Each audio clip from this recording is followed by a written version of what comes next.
Welcome to Book Circuits. The truth about leadership is the result of 3 decades of research by two of the pioneers in areas of leadership coaching, Kouzes and Barry Posner.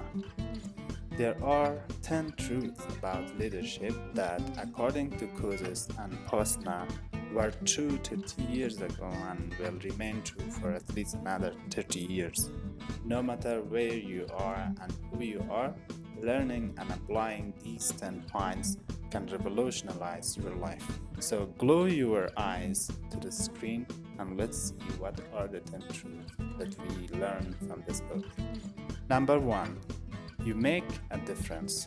As they say, cake is just a breed that believes in itself. No one will ever believe in you if you don't believe in yourself. First, you have to start with yourself. Believe in your dreams and don't let anyone tell you that you cannot do it. You have got to protect your dreams. You have got to fight for your dreams and just live it because this is what life is for.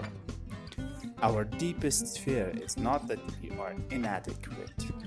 Our deepest fear is that we are powerful beyond measure. It is our light, not our darkness, that must frighten us. Your playing small does not serve the world. There is nothing enlightened about shrinking so that other people won't feel insecure around you. And as we let our own light shine, we unconsciously gave other people permission to do the same. As we are liberated from our own fear, our presence automatically liberates others. So the truth is that you make a difference. Somewhere, sometime, the leader within you may get the call to step forward for the school, the congregation, the community, the agency, the company, the union, or the family. So believe in yourself. Truth number 2. Credibility is the foundation of leadership. Before anyone is going to willingly follow you or any other leader, he or she wants to know that you are honest, forward-looking, inspiring, and competent. Credibility ties it all together. 3 of these 4 key characteristics make up what communication experts refer to as source credibility. In short, to be credible in action, you must do what you say you will do. It means you must walk the talk. Truth number 3. Values drive commitment. Before you can effectively lead others, you have to understand who you are, where you come from, and the values that guide you. Believe it or not, your ultimate success depends on it. What do you really care about? Is it success, wealth, family, freedom, growth, love, spirituality, trust, wisdom, health, honesty? None of these, all of these, other values. In the English language, there are between 150 and 250 words that represent values. None of us can be guided by all of them, so we have to make some choices. Which 5, 6, or 7 of these many possibilities best speak to your strongly held and enduring beliefs? Which serve as your guide in making decisions about which job to take or which organization to join? Which enables you to make the tough calls on things like completing the important work project or attending your child's school play? You cannot ask someone else to choose your values for you. You have to choose them for yourself. In leadership, the first step is to make clear your own personal values. And the second step is to listen to others and observe others in order to understand their values and aspirations. The last step is to communicate and paint a vision that everyone in the proper context can recognize as his or her own vision. Truth number 4. Focusing on the future sets leaders apart. The capacity to imagine and articulate exciting future possibilities is the defining competence of leaders. Leaders are custodians of the future. They are concerned about tomorrow's world and those who will inherit it. But how far in the future should we look? Frontline leaders are expected to anticipate events only about 3 months down the road due to the timelines of their more complex projects. Middle-level managers often need to look 3 to 5 years into the future.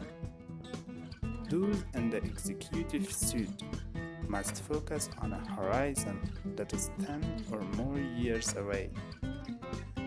And how does a new leader develop the capacity to be forward-looking?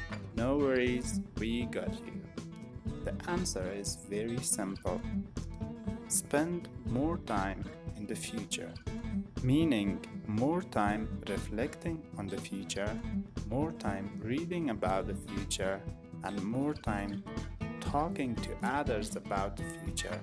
Anywhere from 30 minutes to a couple of hours a day, depending on your level.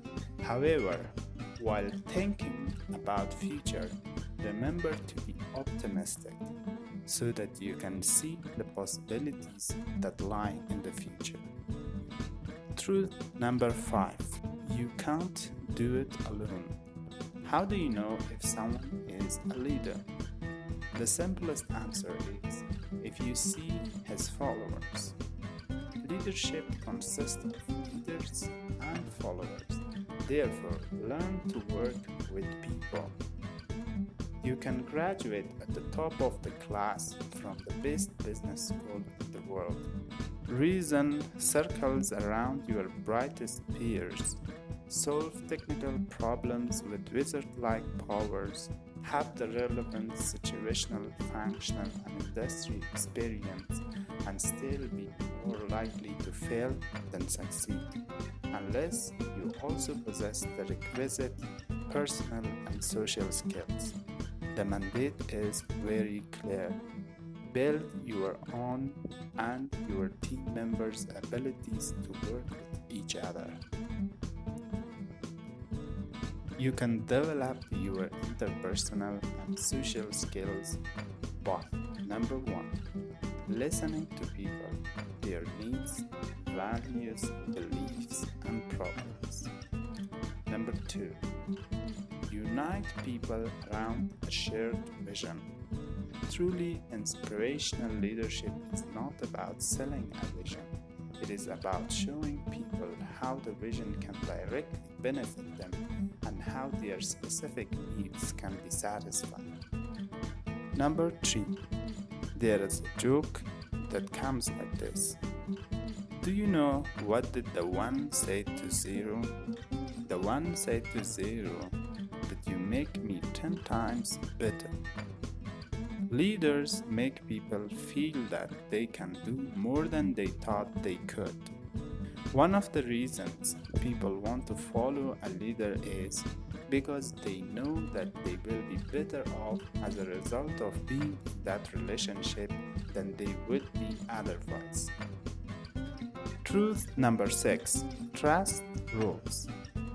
People won't take the risk of following you unless they trust you. Trusting you means they feel secure that they will not be unfairly treated, embarrassed, harassed, harmed, or hurt when taking action. But how can we build trust? A. Building the structure of trust begins when one person takes a risk and opens up to another. If you are the leader in the relationship, that person needs to be you. This can be a scary proposition. When you trust, you're taking a chance. You're betting that others will keep you safe, that they'll take good care of the information you communicate, the resources you allocate, and the feelings you share. You're taking the risk that the other party won't take advantage of you or harm you physically or psychologically. You're relying on them to do what's right. And remember, until you prove otherwise, we believe what you say. B. You can also build trust by showing that you can be trusted. Here is how a participant in the upselling or rappelling described the presentation of trust. Here we were a group of 5 people with a team leader descending into a dark cave with only a rope and a harness to hold us. It was scary. To gain our trust, our belief that we would be safe in taking risks, the team leader dressed the heaviest member of the group with the belly equipment, then lifted him up and left him dangling 4 or 5 feet off the ground.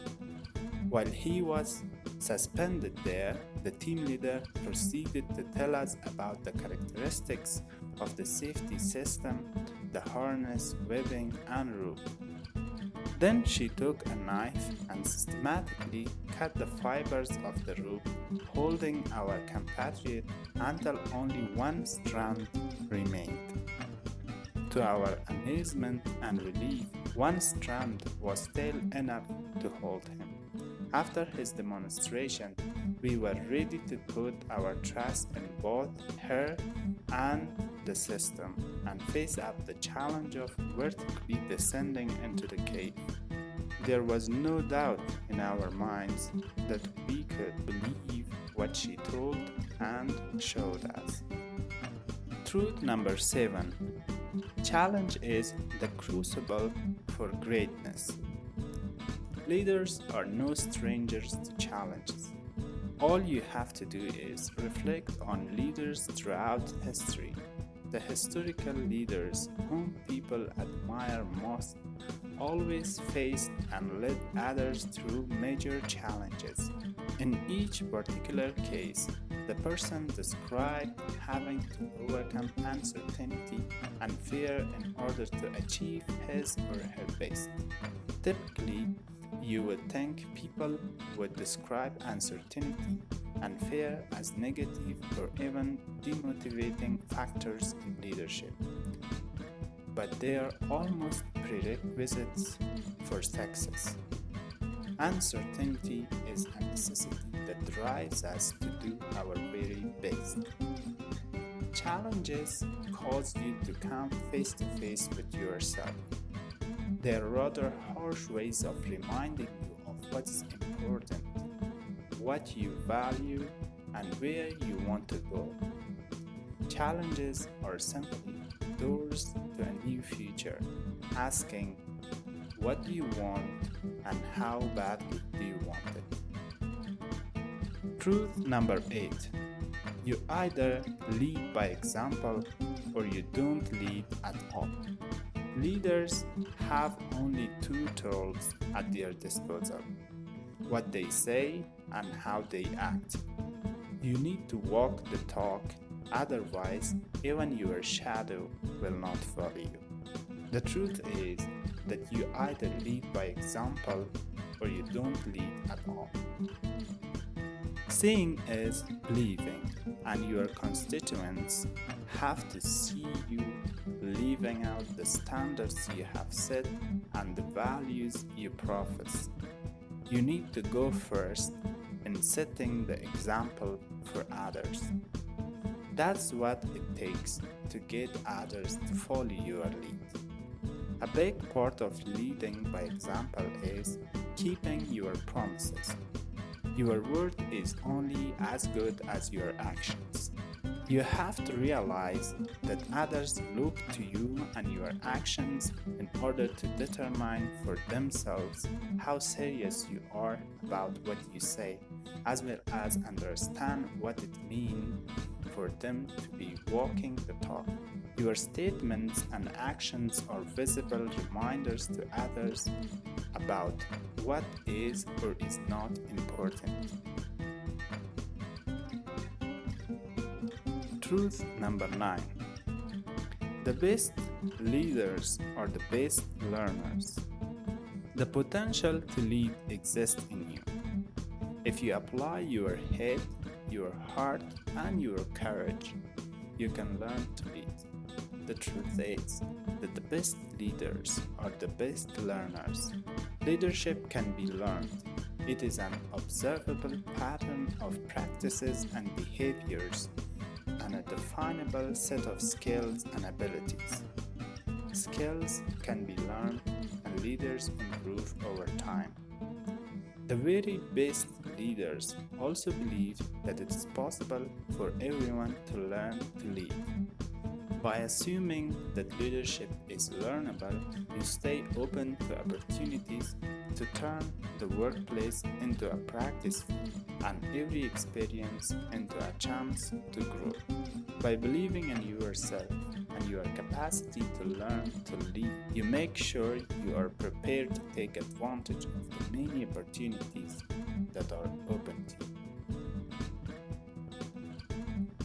Truth number 10. Leadership is an affair of the heart. Love is the soul of leadership. Exemplary leaders do not place themselves at the center. They place others there. They do not seek the attention of people. They give it to others. They do not focus on satisfying their own aims and desires. They look for ways to respond to the needs and interests of their constituents. Servant leadership is what many have called this relationship, wherein the task of a leader is to serve others. Really believe in your heart of hearts that your fundamental purpose, the reason for being, is to enlarge the lives of others. Your life will be enlarged also, and all the other things we have been taught to concentrate on will take care of themselves. Show your followers that you care. It is not enough to be in love. As you know from personal experience, you have to show your love. That means you have to pay attention to your constituents, recognize them, and tell stories about them. That was it for today. Please don't forget to subscribe to my channel for future videos and hit the like button if you like this video. Thank you.